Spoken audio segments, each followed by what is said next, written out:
Hello everyone, welcome to Homeschool Autism Life. My name is Jamie and today's video is about restarting, reinvigorating, all of the things our homeschool sunrise program for my son Darian, who is 13 years old, and he has autism. He has words, he has speech, but he's not yet quite conversational yet.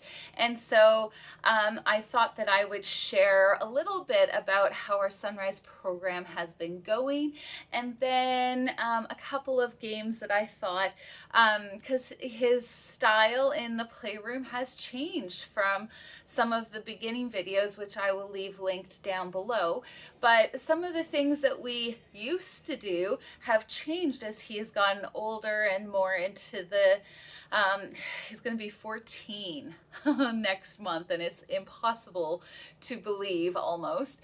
But yeah, so I just thought that I would share that with you. So someone I enjoy watching on YouTube calls the last 2 years the Pandie, and it always makes me smile, always makes me laugh, and so that's what it will be called from now on, in case you're wondering what I'm talking about. So the world kind of got turned upside down. There was lots of things happening, lots of things where each family needed to adjust to the new normal. And the Pandie actually affected us in a lot of different ways, but a lot of ways it didn't. But one of the major changes was just that I lost two of my two volunteers that I had. And so I did go through like a little bit of a grieving process, as I had felt like, there was connections being made, and Darian really loved those people who came, dozen people, and it was just one of those things where it was like, it was the friends that he had were suddenly disappearing, and it hurt my mama heart a little bit. But with all of the different concerns and worries and trying to figure out what was the truth and what wasn't, and how we needed to protect ourselves, and just dealing with what was, if he got sick, would he handle the swab up the nose thing? He would not. Would he handle, needles and vaccinations and stuff? And I could say emphatically no. There was a little bit of just quarantining and doing things ourselves, but with that came a slowdown in my motivation, in the ability to do that sometimes, because I'm homeschooling the girls as well, and because they're typical, I spend a lot more time trying to make sure we get in grammar and writing and math and all of those things. And so some days, depending on the emotional level of my adolescent girls, there were days where I was again trying to fit in Darian's program. And so yeah, it's springtime, it's renewal time, it's time to kind of kick myself in the behind. Not in a mean and nasty way. I am not in any way, shape, or form looking at myself and going, man, I should have been doing this and that and the other thing. I have a lot on my plate, I understand that, but I really want to start making that a priority again. So I'm just shifting things around, asking my girls to help me be done by 2 so that I've got a good 2 hours with Mr. Darian, and that's kind of where I'm going. But a big part of that is starting to search for volunteers, and it's difficult, and I just want to be honest and truthful that it hasn't been easy for me to find people that I want to bring in my home on a consistent basis, knowing that they're going to be consistent to come. And, everyone has busy lives, and this is not a paying gig. This is a volunteer thing. And so, yes, I have found it difficult, and I want to make sure that that is something that is said said on the outset, so that if you're one of those families who is finding it difficult to find volunteers, you're not alone. But it's also really worth it when you do find those people. And a big part of it, a dozen people, a big part of it is I always ask those people to really consider, and if you're talking to someone who's a believer, I always ask them to prayerfully consider being a part of it, and explaining why if they do say yes, it's not going to be on a trial basis, as far as, well, I'll see if Darian and I get along.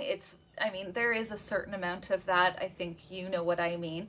But there has to be a commitment on that person's part that they're in and they want to be a part and they want to speak into this child's life, and they may not be super comfortable, but at the same time just sharing with them that it's really important that if you're willing to do this and you say yes, that there are some expectations on my part, but also my son's part, because we're letting you into a very intimate part of our family life. And I will leave a link down below. I actually interviewed one of those volunteers who left just before the Pandie.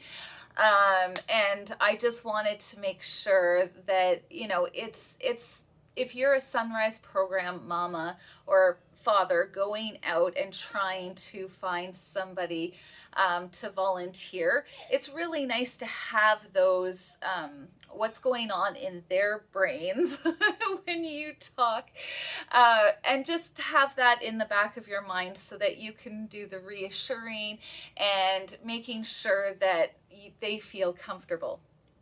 So I have one person right now and somebody who's also prayerfully considering being a part, but it all got kicked off because we were going to start him when my first volunteer left because he was going to college. And we had talked to him before the Pandie, and then after, he actually came up to me in a church service and said, I just wanted to tell you that I am still interested. And that was kind of the push for me to go, okay, time to reset, restart, reinvigorate, do all of the things to really start this process again. I do have my training sheet. I think that the Sunrise online program now has their own version of training that I didn't get when I had it at the very beginning, but I wrote out some sheets just like distilling all of the Sunrise program ideas into, I think it's like 6 pages, something like that. And if you're interested, just leave me a comment down below and I will get in touch with you, and I can send that to you via email or whatever, just so that you guys, I just want to be an encouragement and a resource for you if you are in the process of going, how do I even train somebody in the Sunrise program? And it can be overwhelming.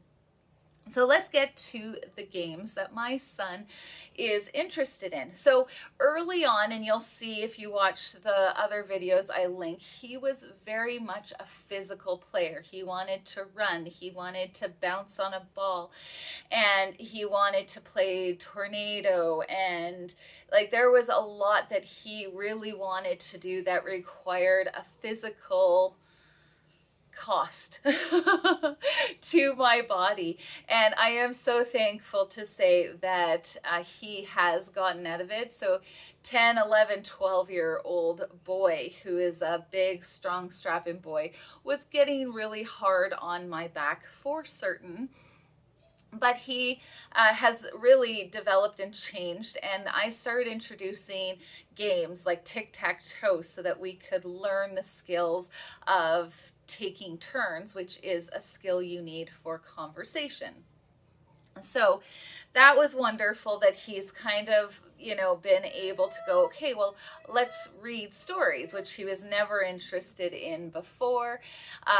He has been interested in playing these types of games, which again is just lovely for my body's sake, but also for that conversational component that we're working on.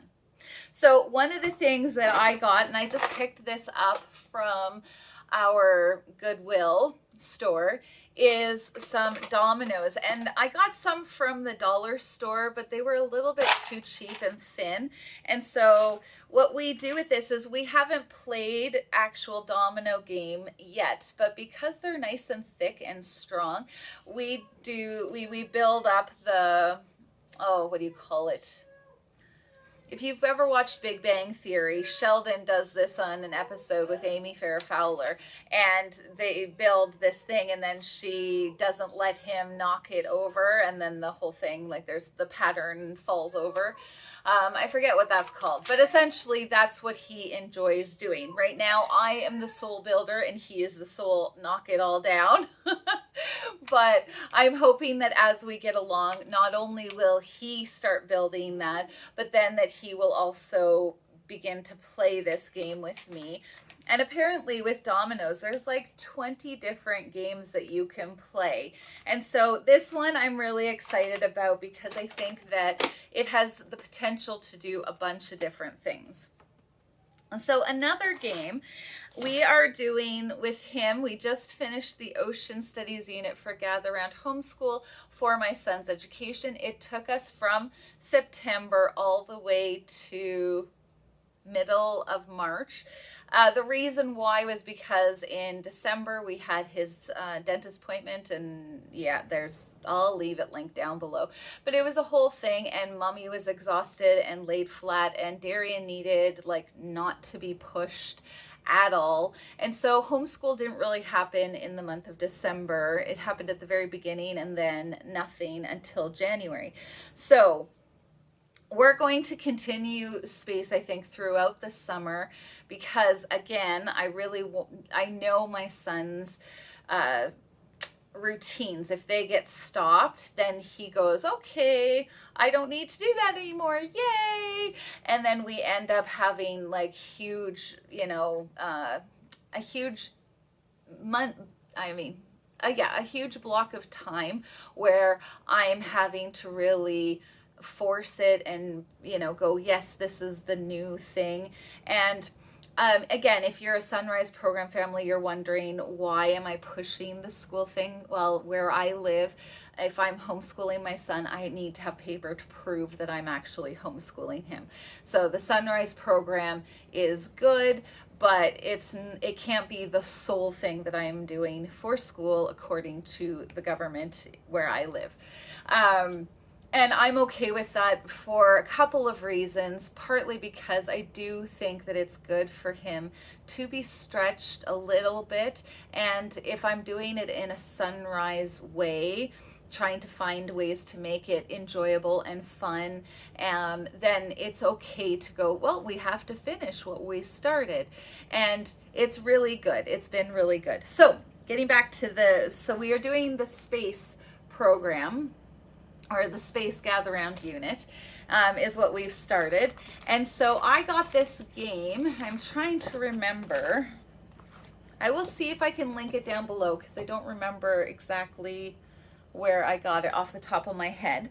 But this Space Bingo game was really simple. Printed it and then I laminated them. And then it comes with these cards, and for the first little bit we're just doing the pictures and matching the pictures.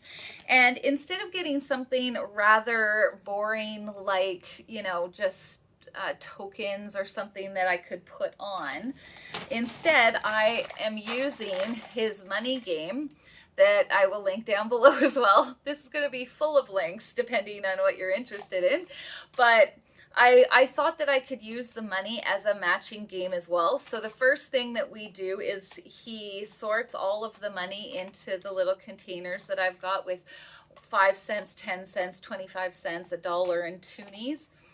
That's our $2 coin for my American or world friends. And so he does that, and then every time I put something on my space bingo card, I grab from any one of those, and then he has to match it when he puts that on. So it's a really simple game to get our children used to not only handling money and recognizing what it is, and we do say it. I put on a $2 coin. Can you find the $2 coin to put on your Mercury or, you know, space picture? And it also helps with the, you know, recognizing and playing the game and understanding, taking turns and all of that stuff. So I hope that you found this video interesting and enjoyable. I hope that it gave you just a little bit of a break if you're finding yourself feeling down about not being at 110% with your sunrise program. It's really easy for us, especially if you're doing it on your own, to get tired and exhausted by the process of the sunrise room. Not because your attitude is in any way, shape, or bad, but because if you have other kids that you're taking care of, it can be a lot, and it can be tiring and exhausting because it does take some effort. But I really, really, really enjoy my time with Darian in the playroom. I always notice that in the playroom he is more relaxed, and you know, then when he's out in the world he's more relaxed. So relaxed. There we go. Again, I hope you had a wonderful day and, pardon? Right, one-dorable. I hope you have a one-dorable day, and that you will just find things that inspire you in this video. And yeah, I just encourage you to keep going, because you've got this, mamas. All right, talk to you later, and papas. Talk to you later. Bye-bye.